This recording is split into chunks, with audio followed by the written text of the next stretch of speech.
Okay, let's unpack this. We're diving deep into a really specific but incredibly important decision facing the Gilliam County Court. Yeah, it's about their meeting on June 4th, 2025. They're looking at an operational support grant application. From a vital local organization, the Condon Early Learning Center, or CELC, as we'll probably call it. And to guide us through this, we've pulled together a stack of sources you've shared with us. We have the official agenda item briefing for the court meeting. Great.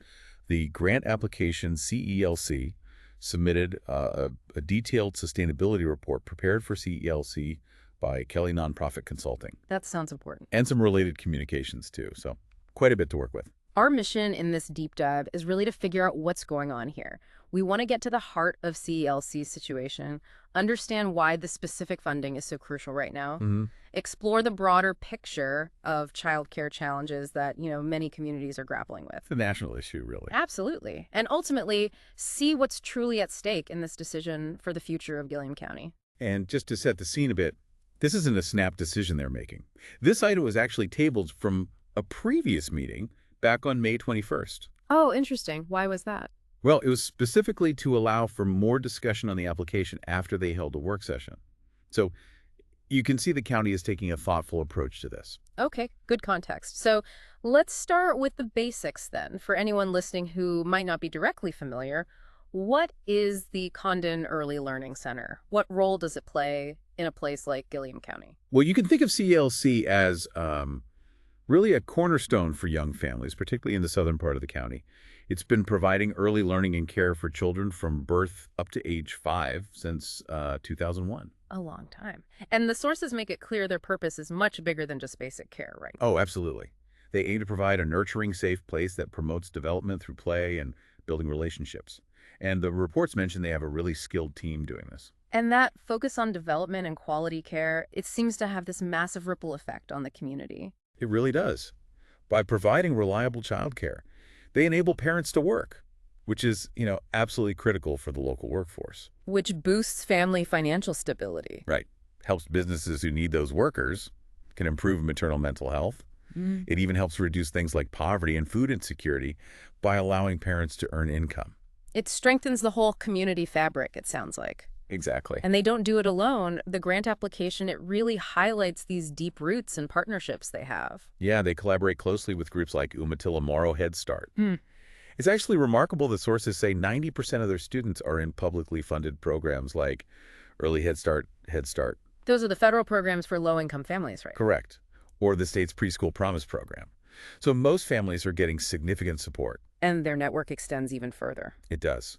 They work with the North Central Education Service District for early intervention and special ed, local health providers for things like dental checks, the Library for Literacy, the Learning Hub for parenting support, the Arts Council for enrichment, even OSU Extension for nutrition programs. They are deeply integrated into the local support system for children and families. And let's not forget the summer meal program the report mentions. They're a key partner in addressing food insecurity locally, serving over 1,000 free meals to kids each summer. That's huge.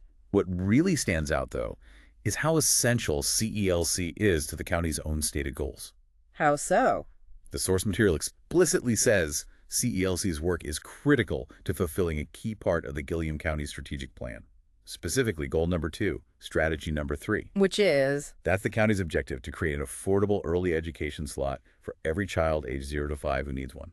And the kicker here from the sustainability report is that CELC is the only certified child care center in the community actually working towards that specific goal. That's right. The report notes that without CELC, Gilliam County effectively becomes a child care desert for infants, toddlers, and preschoolers basically overnight. Wow, that's stark. And they're not just, holding the line. They're actively working to increase capacity. They just broke ground in April 2025 on an expansion project. Okay, so they're growing. What will that expansion do? It's going to add more slots across the board for infants, toddlers, preschoolers, and it'll even bring back after-school and summer care for older school-age kids. And the goal? The big picture goal is to completely eliminate the infant-toddler wait list and significantly reduce the others. That expansion seems especially important when you look at the actual numbers for Gilliam County. How many young kids are there? There are roughly about 56 kids age 0 to 5 in the county. CELC currently serves about a third of them, Okay. and they're aiming to serve over 60% once the expansion is complete. And the demographic context here is pretty critical, isn't it? Extremely. Gilliam County is actually Oregon's fastest shrinking county. It shrank by 3% just since 2023. Wow. And a major barrier to attracting or even just keeping young families is the lack of childcare. It's that classic chicken or egg problem. Right. You can attract families without childcare, but it's hard to sustain childcare without enough families. Precisely.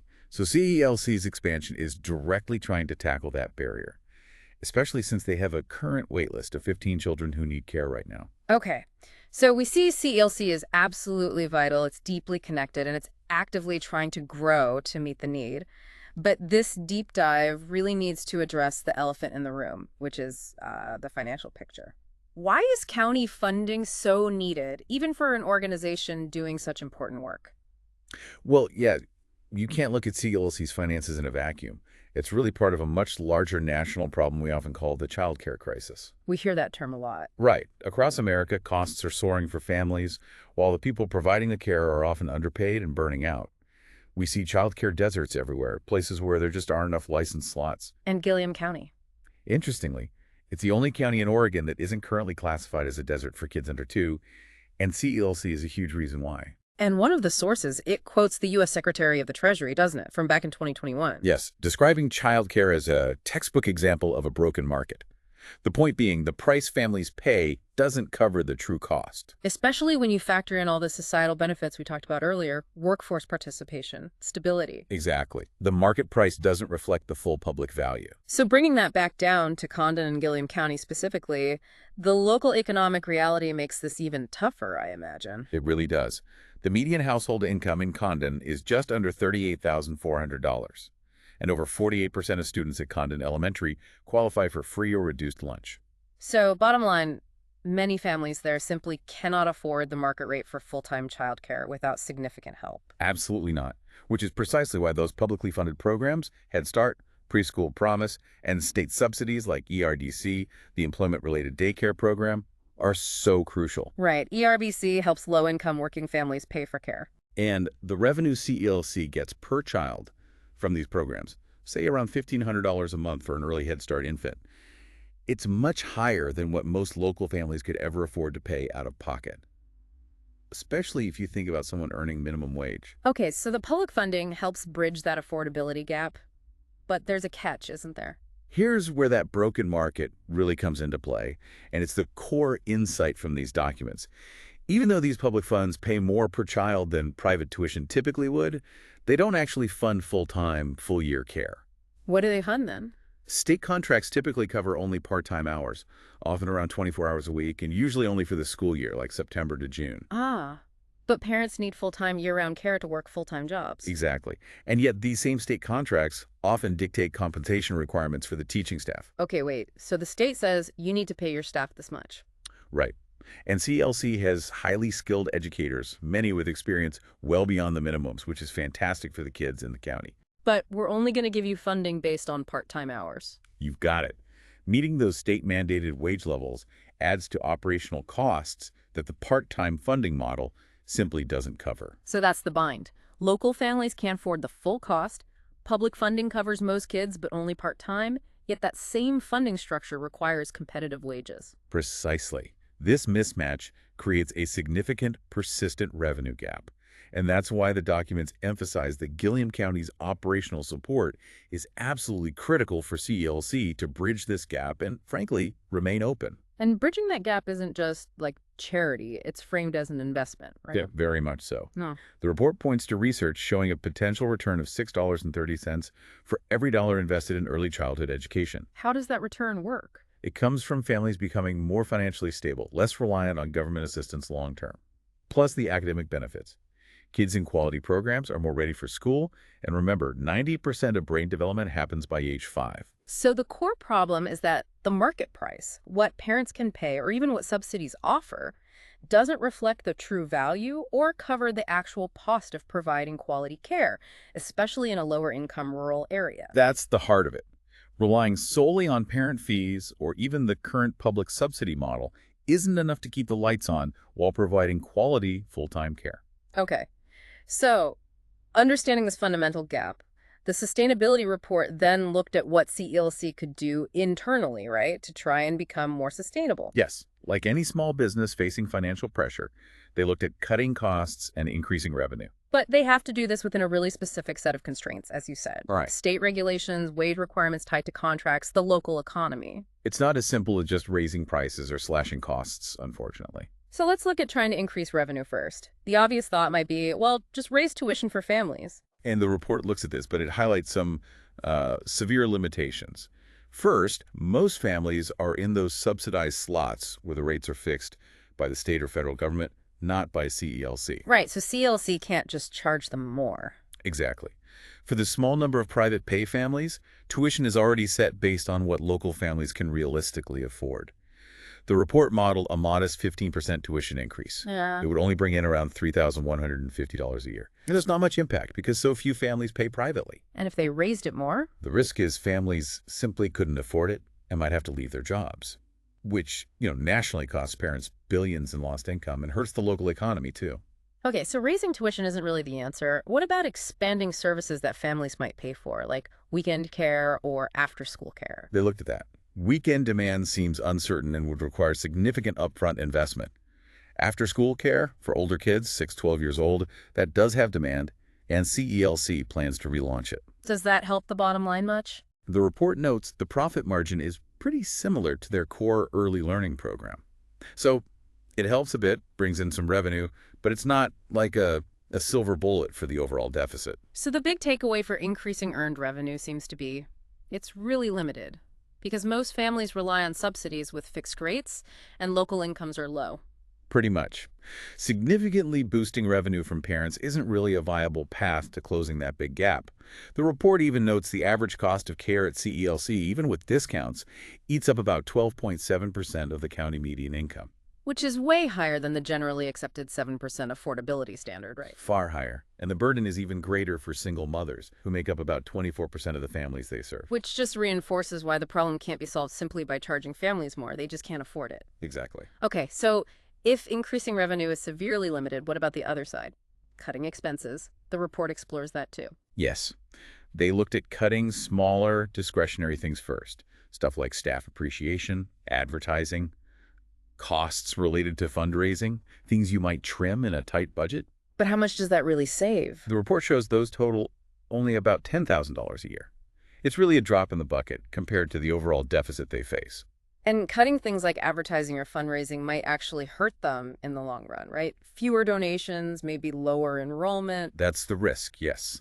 So the biggest chunk of their costs, like most childcare centers, is staffing. What are the numbers there? Payroll is around $550,000, making up almost half their total expenses.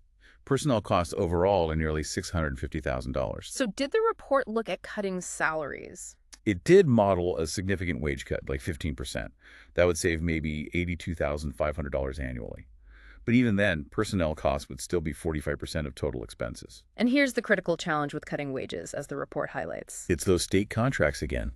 Salaries are tied to the minimums required by programs like Head Start and Preschool Promise. So to cut wages significantly, CELC would likely have to drop those contracts.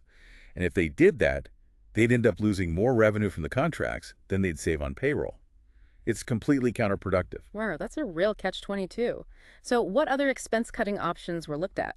Another one explored is moving to a 4-day week, operating Monday through Thursday instead of 5 days. Would that save much? Potentially a more significant amount, yeah.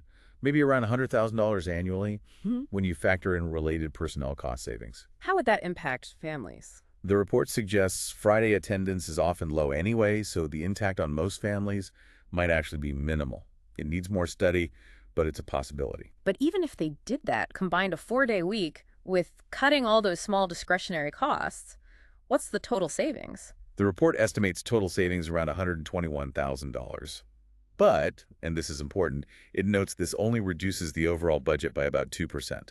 A substantial financial gap still remains. Still a gap. And any significant cuts to staff or pay carry major risks, don't they? Huge risks. You risk morale problems, high turnover, losing those skilled educators we talked about. That's particularly damaging in a rural area where it's hard to find qualified replacements. And it could impact their ability to meet required child-teacher ratios, Yeah. right? Especially with the expansion doubling their capacity soon. Absolutely. It could compromise quality and that crucial continuity of care from familiar staff, which the report mentions is so important for young children's development. So it really seems like neither dramatically increasing revenue nor cutting core expenses like staffing can solve the issue without severely compromising the quality or accessibility of care. That seems to be the conclusion, yes. Which brings us to this sort of combined approach that CLLC is modeling as the most viable path forward, according to the sustainability report. Okay, what does that combined approach look like? It involves implementing a mix of strategies, Yeah. relaunching the after-school program, but on a Monday-Thursday schedule, Okay. moving the whole center to that 4-day week schedule, Right, the potential $100 K savings. trimming those minimal discretionary costs we mentioned, pursuing a direct preschool promise contract with the state, which could be significant, We'll come back to that one. and adding the planned early Head Start slots once the expansion construction is complete and they have the space. So pulling multiple levers at once, does the modeling show this closes the gap? It shows these steps help significantly. Relaunching after school could add maybe $40K. The 4-day week saves around $100. Trimming discretionary saves $10. A direct preschool promise contract could add maybe $60K. And the new EHS boxers. Those could bring in anywhere from $75K to over $180K, but that really depends on hitting enrollment targets. So a lot of moving parts. A lot. And what's absolutely critical to understand from the report is that even if they successfully implement all of these measures, there is still a strong chance a deficit could remain. Still a gap, even with all that. Potentially, yes. This whole scenario is highly dependent on hitting enrollment numbers, the construction finishing on time, and factors outside CLLC's control, like state program funding levels, which can fluctuate. So what does that mean if county support is removed? The report is clear. If county support were removed, this combined scenario significantly increases the burden on CELC for active fundraising and grant writing just to try and cover any remaining gap. It makes things much harder. Which leads us naturally to looking outside of CELC's direct operations for support. What other funding avenues are they pursuing? Well, they are definitely seeking funding from private foundations. That's a standard nonprofit strategy. But the report suggests that's challenging. It is, because many foundations are hesitant to fund ongoing operational costs indefinitely. They prefer funding specific projects or new initiatives, and it's especially tough when an organization is also undergoing a major capital project, like CELC's expansion. So foundations might say, come back when your building is done. Sort of. Or they might just prioritize capital over operations. But CELC is working on it. They're getting support from GRO Gilliam, a local initiative, to build their fundraising capacity and use tools like a central funding tracker to find potential grants. Okay. And what about potential government help? We hear talk about the childcare crisis at the state and federal levels all the time. Is anything actually happening? There is movement there, yes. The report mentions potential help from several pending Oregon bills and also federal bills. These are aimed at boosting childcare availability and supporting the workforce. Could CELC benefit? Their existing Head Start funding might make them eligible for some of these new competitive opportunities, yes. But the report sounds cautious about this. It does. It notes that this funding is competitive, so there's no guarantee they'll get it, and the timing is highly uncertain. Even if bills pass, it could take a long while for funds to actually become available. It's not an immediate solution. So not something they can bank on right now. Not really.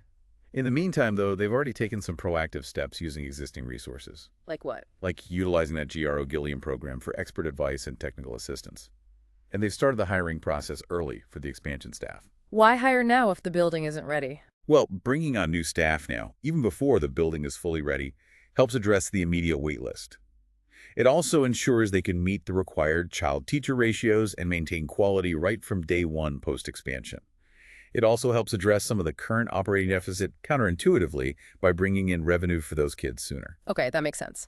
Looking further out, the report outlines some potential future strategies for long-term sustainability. What are those? An endowment is mentioned as sort of the ideal long-term solution, the gold standard for nonprofit sustainability.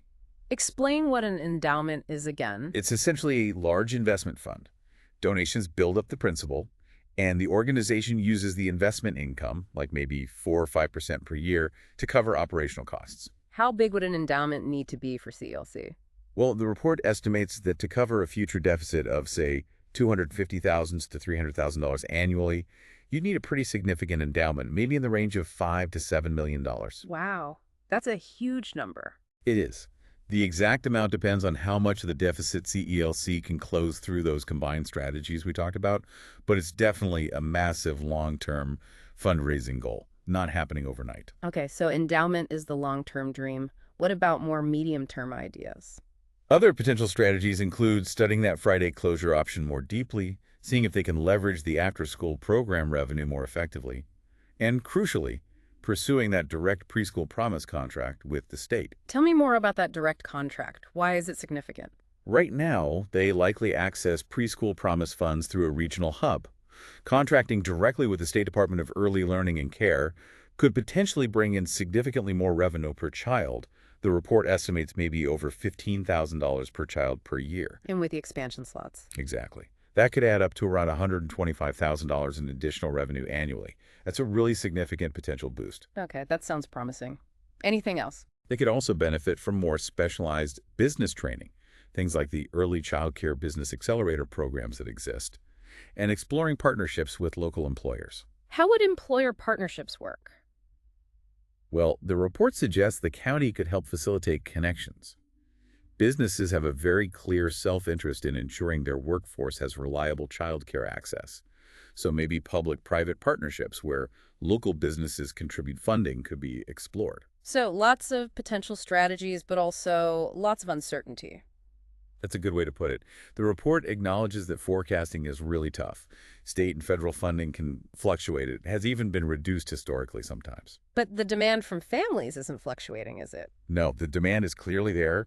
The wait list proves it, and it's only expected to grow, especially if the county wants to attract more young families. So what's the final conclusion from that sustainability report? It's quite direct, actually. It states that even with implementing cost cuts and pursuing all these new revenue strategies, CELC will likely need some form of long-term external investment to be truly sustainable. External investment meaning grants, donations. Yes, likely a mix. The specific amount needed will depend on how successful those internal strategies are. But for solvency over the crucial next 2 years, like right now, the report explicitly states they require support from the county, from the broader community through fundraising, and from that GRO Gilliam program's technical assistance. The next 2 years are critical. Very critical, especially with the expansion underway.